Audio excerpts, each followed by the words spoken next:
দীপ্ত সংবাদে আপনাদের সাথে আছি আমি ইয়াসমিন সুমনা। শুরুতেই সংবাদ শিরোনাম।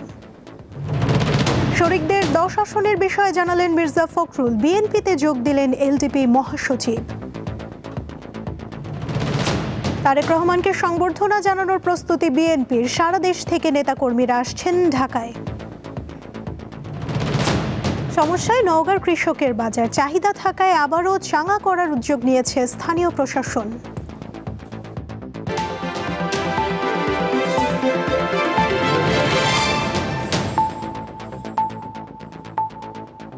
এবারে বিস্তারিত। আওয়ামী লীগ সরকারের বিরুদ্ধে যুগপৎ আন্দোলনে অংশ নেয়া শরিক দলগুলোর সঙ্গে 10টি আসনে নির্বাচনী সমঝোতা চূড়ান্ত করেছে বিএনপি। এর মধ্যে 7টি আসনে বিএনপি কোনো প্রার্থী দেবে না। শরিকরা সেখানে নিজ প্রতীকে লড়বেন। বাকি 3টি আসনের প্রার্থীরা বিএনপিতে যোগ দিয়ে ধানের শীষ নিয়ে নির্বাচন করবেন বলে জানিয়েছেন বিএনপি মহাসচিব। বুধবার রাজধানীর গুলশানে বিএনপি চেয়ারপারসনের রাজনৈতিক কার্যালয়ে এক সংবাদ সম্মেলনে তিনি এসব তথ্য জানান। এ সময় শরিক দলগুলোর শীর্ষ নেতারা উপস্থিত ছিলেন। সমঝোতা অনুযায়ী 7টি আসনে বিএনপি নিজেদের কোনো প্রার্থী রাখবে না। এই আসনগুলোতে শরিক দলের নেতারা নিজেদের দলীয় প্রতীকে নির্বাচন করবেন। গণ অধিকার পটুয়াখালী 3, ব্রাহ্মণবাড়িয়া 6, মোহাম্মদ জুনায়েদ, আব্দুর রহিম সাকি গণসংহতি আন্দোলন। এটা আমরা ঘোষণা করলাম। এরপরেও আলোচনা চলবে।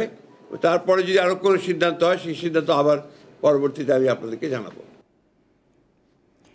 বিএনপির ভারপ্রাপ্ত চেয়ারম্যান তারেক রহমানকে সংবর্ধনা জানাতে প্রস্তুতি নিয়েছে বিএনপি। রাজধানী পূর্বাচলে চলছে মঞ্চ তৈরির কাজ। নিরাপত্তায় পুলিশের পাশাপাশি কাজ করছে সেনাবাহিনী। বিএনপির আশা 50 লাখের বেশি মানুষের ভালোবাসায় সিক্ত হবেন তারেক রহমান।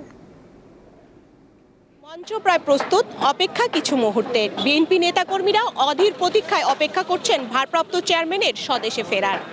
হযরত শাহজালাল আন্তর্জাতিক বিমানবন্দর থেকে ঠিক পূর্বাচলের এই মঞ্চে মানুষের ভালোবাসায় সিক্ত হবেন দলের ভারপ্রাপ্ত চেয়ারম্যান তারেক রহমান।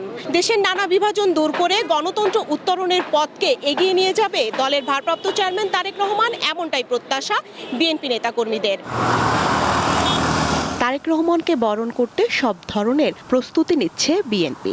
বিমানবন্দর থেকে কুড়িল হয়ে সরাসরি সংবর্ধনা মঞ্চে উঠবেন তারেক রহমান। এই প্রত্যাবর্তনকে স্মরণীয় করতে 300 ফিট এলাকা সংলগ্ন মহাসড়কে নির্মাণ করা হচ্ছে বিশাল মঞ্চ। 48 বাই 36 ফুট, মঞ্চের উচ্চতা 8 ফুট। থাকবে এলইডি স্ক্রিন টিভি।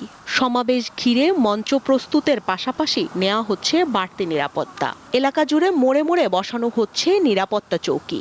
থাকবে 1000-এর বেশি সিসি ক্যামেরা। রাজধানীর পূর্বাচল 300 ফিট এলাকায় করা মঞ্চের সামনে পুলিশের পাশাপাশি টহল দিতে দেখা যায় সেনাবাহিনীকে। মঞ্চের সামনে ভিড় করছেন বিভিন্ন স্থান থেকে আসা নেতাকর্মীরা।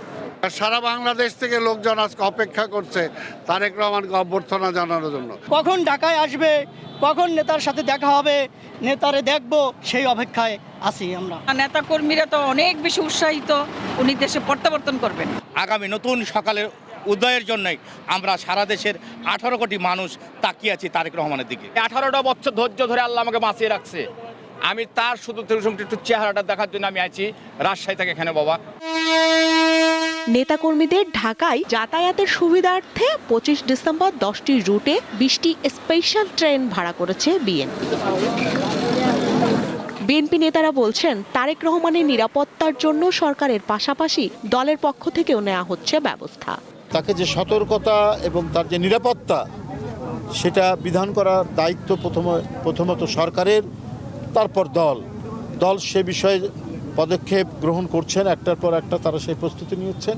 আমি আশা করি সরকারও সেটা নিচ্ছেন, যেটা আমরা এখানে তার কিছু উদাহরণ আমরা এখানে পাচ্ছি, দৃষ্টান্ত আমরা পাচ্ছি। বিমানবন্দর থেকে 300 ফিট এলাকায় জনগণের কাছে কৃতজ্ঞতা প্রকাশের পর তারেক রহমান যাবেন এভার কেয়ার হাসপাতালে। এরপর যাবেন গুলশান এভিনিউয়ের বাসায়। স্বস্তিকা সিংহ, দীপ্ত সংবাদ, ঢাকা। 17 বছরের নির্বাসিত জীবনের অবসান ঘটিয়ে কাল দেশে ফিরছেন বিএনপির ভারপ্রাপ্ত চেয়ারম্যান তারেক রহমান। তাকে বরণ করে নিতে সারা দেশ থেকে ঢাকায় আসছেন দলের নেতাকর্মীরা। বরিশালে এ উপলক্ষে আনন্দ র্যালি বের হয়েছে। বাস ও লঞ্চে ঢাকায় আসছেন লক্ষাধিক নেতাকর্মী। তারেক রহমানকে স্বাগত জানাতে ভোলা থেকে ঢাকায় বিএনপির গণযাত্রা শুরু হয়েছে। বুধবার সন্ধ্যার পর ভোলা থেকে 10টি লঞ্চ ঢাকার উদ্দেশ্যে ছেড়ে আসবে। বগুড়ার 12টি উপজেলা সহ জেলার বিভিন্ন ইউনিট থেকে ঢাকার পথে প্রায় 500টি বাস নিয়ে নেতাকর্মীরা যাত্রা শুরু করেছেন। এছাড়া ব্যক্তি উদ্যোগে অনেক নেতাকর্মী মাইক্রোবাস ও প্রাইভেট গাড়িতে ঢাকার পথে রওনা হয়েছেন। রাজশাহী থেকে কোনো স্পেশাল ট্রেন না থাকলেও নিয়মিত চলা একাধিক ট্রেনে অতিরিক্ত কোচ সংযোজন করা হয়েছে। এছাড়া পশ্চিমাঞ্চল রেলওয়ের আওতায় 25 ডিসেম্বর 4 জোড়া স্পেশাল ট্রেন চলাচল করবে বলে জানা গেছে।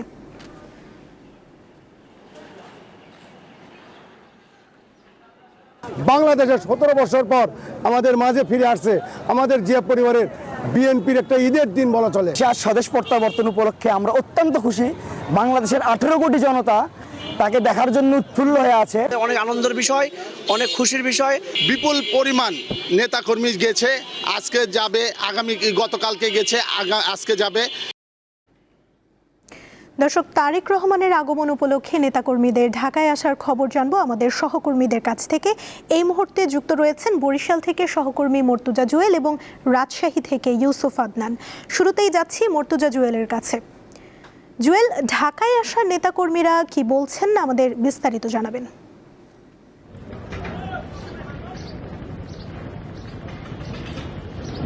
দীর্ঘ 17 বছর পর বিএনপির বর্তমান ভারপ্রাপ্ত চেয়ারম্যান তারেক রহমানের স্বদেশ প্রত্যাবর্তন উপলক্ষে বরিশালের বিএনপি নেতাকর্মীরা কিন্তু দারুণভাবে উজ্জীবিত, উচ্ছ্বসিত এবং আনন্দিত। ইতিমধ্যে তারেক রহমানের প্রত্যাবর্তনের সংবাদে তারা নগরী জুড়ে আনন্দ র্যালি করেছে।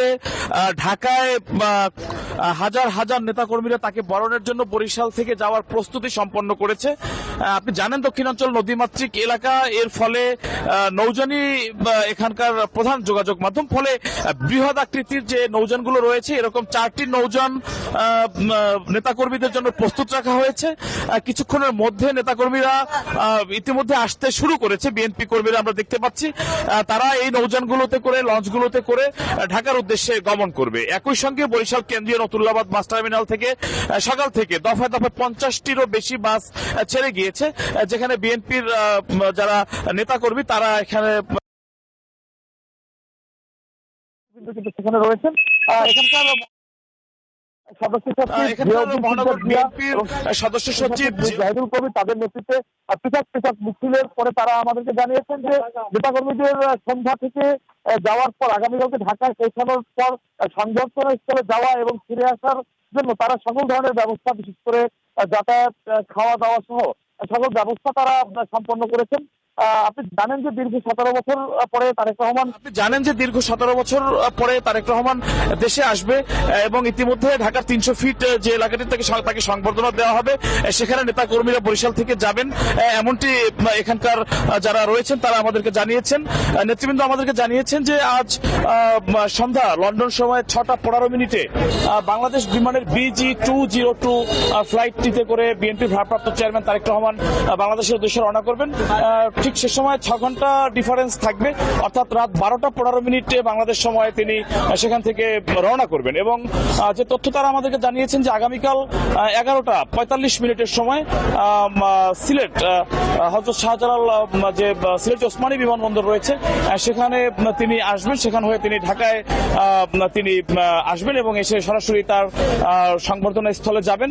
সেখানে নেতাকর্মীরা তাকে এক নজর দেখার জন্য এখান থেকে দক্ষিণাঞ্চলের প্রতিটি জেলা থেকেই কিন্তু বরিশালে এসে এবং সরাসরি বিভিন্ন প্রত্যন্ত উপজেলা পর্যায় থেকে তারা ঢাকার উদ্দেশ্যে আজকে রওনা করেছে।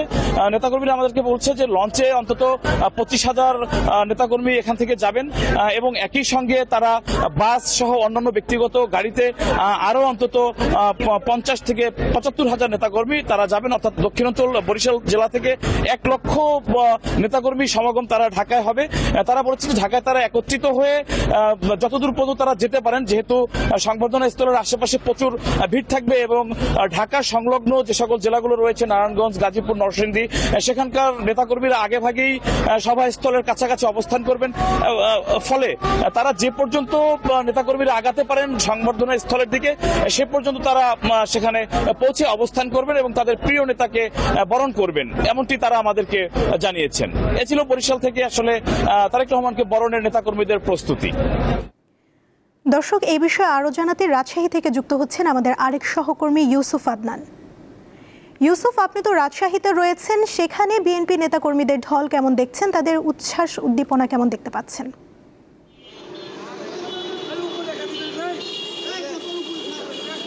সুমনা, বিএনপির ভারপ্রাপ্ত চেয়ারম্যান তারেক রহমানের স্বদেশ প্রত্যাবর্তন দিবস উপলক্ষে আমরা দেখেছি গতকাল থেকেই ঢাকার উদ্দেশ্যে রওনা দিয়েছেন রাজশাহীর বিএনপির নেতাকর্মী এবং সমর্থকরা। আমরা আজকেও দেখেছি যে সকাল থেকে বিএনপির নেতাকর্মীরা ঢাকায় যাচ্ছেন। এ মুহূর্তে আমি রয়েছি রাজশাহী মহানগর বিএনপির পার্টি অফিস মালোপাড়া সংলগ্ন এলাকায়। তার পাশ থেকে 6টি বাস এখন ঢাকার উদ্দেশ্যে ছেড়ে যাচ্ছেন।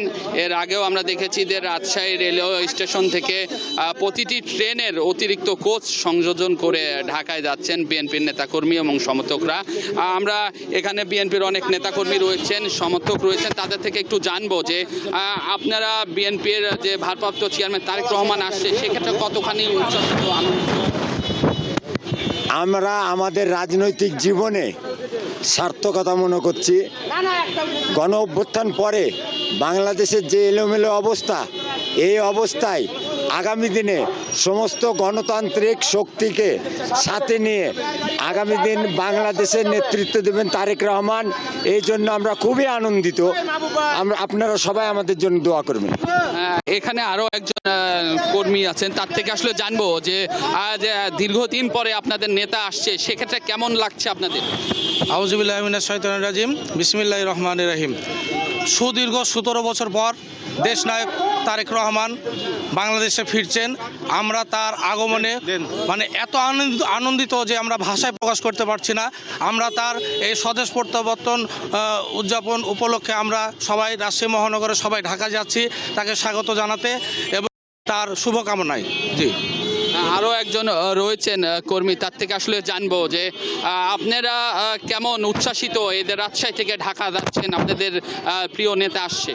বিসমিল্লাহির রহমানির রহিম। আমাদের প্রিয় নেতা আসাতে আমরা রাজশাহীবাসী অনেক অনেক অনেক অনেক খুশি। দীর্ঘ 17 বছর পর আমাদের নেতা ঢাকায় আসছেন, তার জন্য আমরা অনেক উল্লাসিত এবং খুবই খুশি, যার ফলে আমরা আজকে যাচ্ছি এবং তাকে বরণ করে নিব ইনশাল্লাহ। শুনছিলেন দর্শক যে রাজশাহীর যারা নেতাকর্মী রয়েছে তারা খুবই আনন্দিত এবং উচ্ছ্বাসিত। তাদের প্রিয় নেতা দীর্ঘ 17 বছর পর স্বদেশে আবার ফিরছেন। এ কারণে তারা গতকাল থেকেই রাজশাহী থেকে ঢাকা অভিমুখী ট্রেনে, বাসে এবং মাইক্রো এবং প্রাইভেট কারে করে নেতাকর্মী এবং সমর্থকরা যাচ্ছেন। একটি বিষয় যদি জানিয়ে রাখি যে আমি এ বিষয়ে কথা বলেছিলাম রাজশাহী মহানগর বিএনপির সাধারণ সম্পাদক মাহফুজুর রহমান রিটনের সঙ্গে। তিনি জানিয়েছেন যে রাজশাহী মহানগর থেকে 15 থেকে 17,000 নেতাকর্মী এবং সমর্থকরা ঢাকায় যাচ্ছে। এছাড়াও জেলার থেকে 22 থেকে 24,000 নেতাকর্মী রাজশাহী থেকে ঢাকার উদ্দেশ্যে যাচ্ছেন তাদের প্রিয় নেতা বিএনপির ভারপ্রাপ্ত চেয়ারম্যান তারেক রহমানকে বরণ করে নেওয়ার জন্য। এবং এ কারণে আমরা দেখেছি রাজশাহীর রেলওয়ে স্টেশন থেকে প্রতিটি ট্রেনে রাজশাহী থেকে ঢাকাগামী 2টি এবং 3টি করে কোচ সংযুক্ত করা হয়েছে। আমি এ বিষয়ে কথা বলেছিলাম রাজশাহী রেলওয়ে কর্তৃপক্ষের সঙ্গে। তারা জানিয়েছে যে রাজশাহী এর যে পশ্চিমাঞ্চল রেলওয়ে কর্তৃপক্ষ অতিরিক্ত 4টি বগি সংযোজন, 4টি স্পেশাল ট্রেন সংযোজন করেছেন। আসলে এই ছিল আমার কাছে রাজশাহী থেকে সর্বশেষ খবর। সুমনা। ইউসুফ, ধন্যবাদ আপনাকে। দর্শক, বরিশাল থেকে যুক্ত ছিলেন আমাদের সহকর্মী মর্তুজা জুয়েল এবং রাজশাহী থেকে যুক্ত ছিলেন ইউসুফ আদনান। চলে যাচ্ছি পরবর্তী প্রসঙ্গে। একসময় স্বল্প মূল্যে সবজি কিনতে দেশের বিভিন্ন স্থান থেকে নওগাঁর কৃষকের বাজারে ছুটে আসতেন পাইকাররা। তবে বর্তমানে নানা সমস্যায় জর্জরিত বাজারটি মুখ থুবড়ে পড়েছে। এটিকে আবারও চাঙ্গা করতে উদ্যোগ নিয়েছে প্রশাসন। দেশের উত্তরের খাদ্য ভাণ্ডার হিসেবে পরিচিত নওগাঁয় ধান ও চালের পাশাপাশি হয় সবজিও। স্থানীয় চাহিদা মিটিয়ে যা পাঠানো হয় দেশের বিভিন্ন স্থানে। কৃষকদের উৎপাদিত সবজি সহজে ও কম খরচে ভোক্তাদের কাছে পৌঁছে দিতে সরকারের সহযোগিতায় সদর উপজেলার বক্তারপুর ইউনিয়নের চাকলা মোড় এলাকায় 2022 সালে স্থাপন করা হয় কৃষকের বাজার। এই বাজারে প্রতিদিন কৃষকরা তাদের জমিতে উৎপাদিত বিষমুক্ত শাকসবজি পাইকারি ও খুচরা বিক্রি করতেন। বাজারের শেডে দোকান ছিল 10টি। প্রতিদিনের পাশাপাশি প্রতি শুক্রবার ও সোমবার বাজারে পাইকারি হাটেরও ব্যবস্থা করা হয়েছিল। তবে বাজার স্থাপনের প্রায় 6 মাস পর থেকে কতিপয় ব্যক্তির অবৈধভাবে টোলা দেয়, নতুন কোনো অবকাঠামোগত উন্নয়ন না করা সহ বিভিন্ন কারণে বাজারে ক্রেতাদের আগমন কমে যাওয়ায় বর্তমানে বাজারটির বেহাল দশা। বর্তমানে যে দু একটি দোকান রয়েছে ক্রেতার অভাবে সেগুলো বন্ধের পথে। বাজারটা প্রথম অবস্থা ভালোই ছিল, জাকজমকি হলো, হওয়ার পর কিছু ব্যাপারী আসতো বাইরে থেকে, আস্তে আস্তে ইদারিং আসে মনে করেন যে এই সিজনে ব্যাপারী আসেনি, 2-1 করে ব্যাপারী আসে, এতে কৃষকেরা এখানে আর আসে না। রাস্তার সাইডে না হয়ে রাস্তা থেকে দূরে হয়েছে, এই জন্য ওই রাস্তার লোকজন, দূরের লোকজনগুলো চলে যায় ওই বাইপাস অথবা নওগাঁ থেকে বাজার করে, এখানে আসে না, কারণ এটাই। বাজারটিকে নতুন করে চাঙ্গা করার জন্য বিভিন্ন উদ্যোগ নেওয়া হয়েছে বলে জানালেন সংশ্লিষ্টরা। অবকাঠামোগত যেটি দরকার সেটি আমাদের পক্ষে গড়ে তোলা সম্ভব হয়নি। তাই আমি অনুরোধ জানাবো, আমি ডিসি মহোদয়, ইউরো মহোদয়কে অনুরোধ জানাবো যে এইটা যত দ্রুত সম্ভব এটি করে এখানে একটা ইনফ্রাস্ট্রাকচার যেটি আমরা যদি তৈরি করতে পারি, আমার মনে হয় যে এটি এই এলাকার লোকজনের জন্য এবং এই জেলার জন্য একটি, এবং সরকারের রাজস্ব আয় হবে, সবার জন্য এটি ভালো হবে। যদি এটা খাস করে হাটের মধ্যে অন্তর্ভুক্ত করা যায়, পরবর্তীতে পেরিফেরি নকশা করে আমরা হাট করতে পারি, তাহলে সেখানে আমাদের হাটের মধ্যে চান্দিনা ভিটি, অন্যান্য কৃষকের জন্য যে তোহা বাজার, উন্মুক্ত জায়গা, যেটা কৃষকদের দাবি যে সেখানে তারা যেন ন্যায্য মূল্যে ওখানে থেকে পণ্য বিক্রয় করতে পারে, তাদের উৎপাদিত ফসলগুলো, এই সুবিধাটা তা পাবে। তো আমরা এই বিষয়ে আলোচনা চালিয়ে যাচ্ছি পানি উন্নয়ন বোর্ডের সাথে। যদি এটা আমরা খাস করে হাট করতে পারি তাহলে কৃষকদের ওখানে অবকাঠামো নির্মাণ সহ বিভিন্ন স্ট্রাকচার আমরা নির্মাণ করে দিতে পারবো। সব সমস্যা দ্রুত সমাধানের মাধ্যমে বাজারটি আবারও জমজমাট হয়ে উঠবে, এমনটাই প্রত্যাশা স্থানীয়দের। আফরিদ হাসান, দীপ্ত, বার্তাকক্ষ। এবারে কেওয়াই স্টিল চট্টগ্রাম সংবাদ।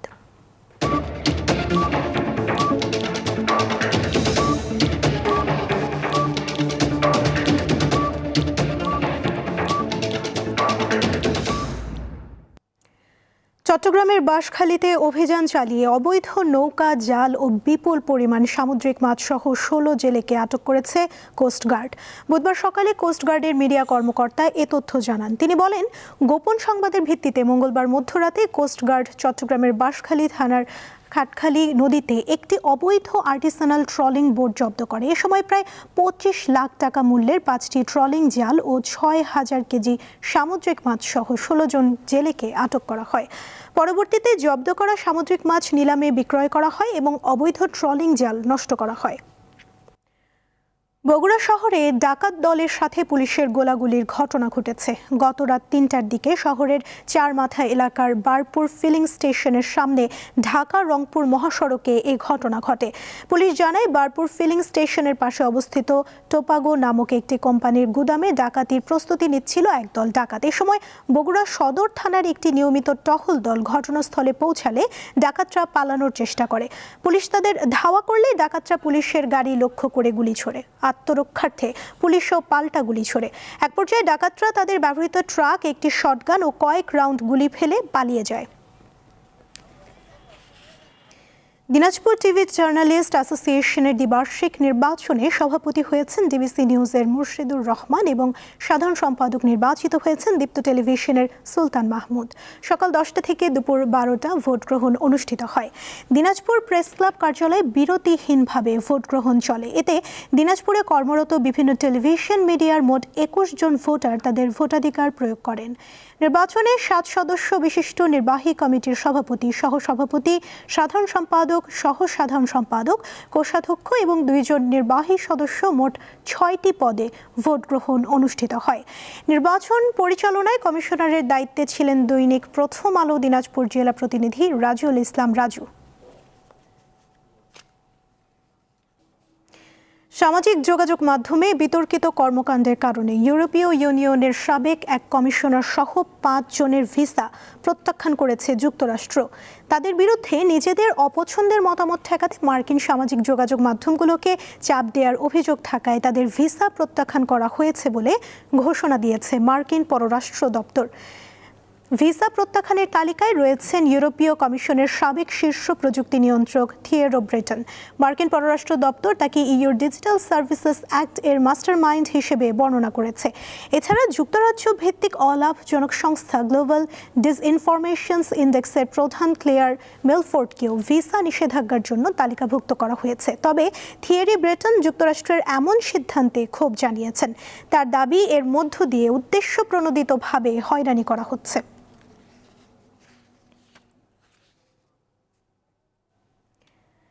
বাংলাদেশ কনসুলেট দুবাই ও উত্তর আমিরাতের উদ্যোগে যথাযথ মর্যাদায় পালিত হয়েছে মহান বিজয় দিবস। কনসুলেট প্রাঙ্গণে জাতীয় পতাকা উত্তোলনের মাধ্যমে অনুষ্ঠান শুরু করেন কনসাল জেনারেল মোহাম্মদ রাশেদুজ্জামান।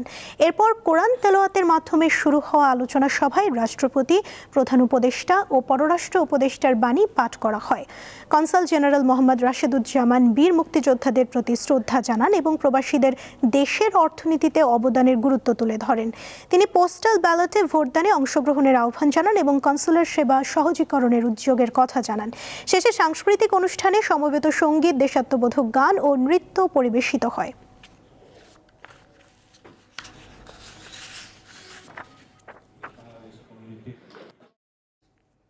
দীপ্ত সংবাদ শেষ করার আগে শিরোনামগুলো জানিয়ে দিচ্ছি আরও একবার।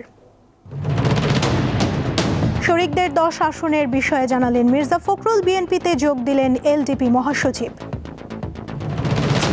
তারেক রহমানকে সংবর্ধনা জানানোর প্রস্তুতি বিএনপির। সারা দেশ থেকে নেতাকর্মীরা আসছেন ঢাকায়।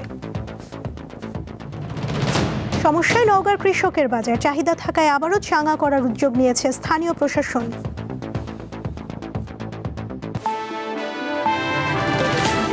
এই ছিল এখনকার মতো। এরপর সন্ধ্যার সংবাদ 6টা 40 দেখার আমন্ত্রণ রইল। এছাড়া আরও তথ্য পেতে যুক্ত থাকুন দীপ্ত ডিজিটাল প্ল্যাটফর্মের সাথে। ধন্যবাদ সবাইকে।